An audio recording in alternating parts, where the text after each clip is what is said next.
दाह संस्कार के बाद जो बाकी के 12-13 दिन हैं, हाँ, उसका भी थोड़ा महत्व बताइए। दाह संस्कार से लेकर के 10 दिन तक मनुष्य सूतक अवस्था में रहते हैं। ना तो वो कोई शुभ कार्य कर सकते हैं, ना तो अपने घर में भोजन बना सकते हैं, ना तो हम अपने घर में किसी भी शुभ कर्म को हम कर सकते हैं। ये सूतक काल 10 दिन तक माना जाता है। प्रत्येक दिन मनुष्य को चाहिए कि पिंड देना होता है। पिंड को प्रत्येक दिन उन्हें देना चाहिए। अगर वो पिंड प्रत्येक दिन किसी मनुष्य नहीं दे सकते हैं तो 10वें के दिन हर एक दिन जोड़ करके 10 पिंड 10वें के दिन दिया जाता है। उसे 10 गात्र श्राद्ध बोला जाता है। 10 दिन के बीच में जो पुत्र अग्नि संस्कार करते हैं उन्हें एक समय भोजन करना होता है और पृथ्वी पर कुशा आसन पे सोना चाहिए। और जो भी भोजन एक समय वो करेंगे वो भोजन प्रथम अपने जो गुजर चुके हैं उनके लिए देना चाहिए।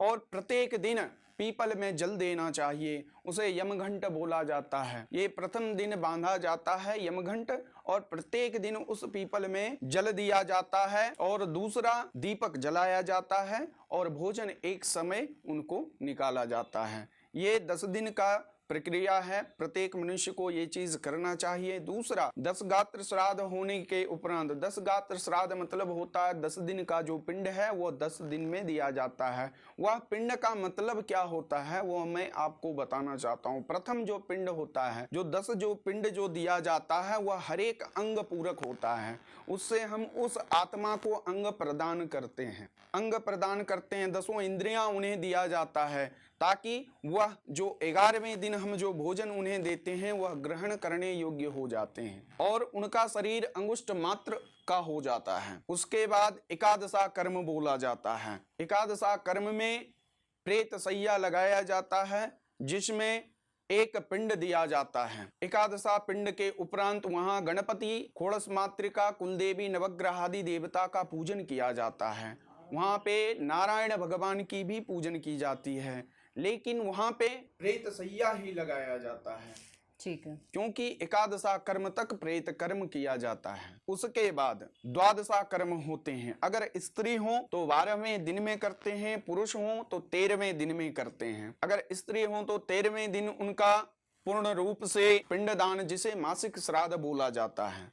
मासिक श्राद्ध मतलब हमारे सनातन धर्म के अनुसार 12 मंथ होते हैं, 12 महीने होते हैं जिसमें हर एक महीने का एक एक पिंड हम देते हैं उन्हें भोजन। तो 12 पिंड हम देते हैं। दूसरा अधिक मास हो जाता है, 2 अधिक मास लग जाते हैं तो 2 अधिक मास के लिए भी हम पिंड देते हैं। तीसरा जो प्रश्न है उसमें हम सपिंडीकरण श्राद्ध करते हैं। सपिंडीकरण अगर स्त्री हैं तो हम स्त्री वर्ग में उन्हें मिलाया जाता है, 3 पीढ़ी में उन्हें मिलाया जाता है। पर पितामही मतलब उनके सबसे बड़ी जो दादी हैं उनसे मिलाया जाता है। उसके बाद पितामही, वृद्ध पर पितामही, उसके बाद उनको मिलाया जाता है। फिर भगवान नारायण को एक पिंड दिया जाता है वह जौ और दही से। इसे बोलते हैं सपिंडीकरण श्राद्ध जिसे हम अपने भाषाओं में पितृ मिलोनी भी बोलते हैं। पिंड दिलाने के बाद उस पिंड को मिलाया जाता है और पिंड मिलाने के बाद उनसे प्रार्थना किया जाता है कि हे दादी आप परदादी में मिलें, हे दादी आप हमारी माताओं में मिलें और हे दादी परदादी हे माता सब भगवान विष्णु में मिल जाएं। इसे बोलते हैं सपिंडीकरण श्राद्ध।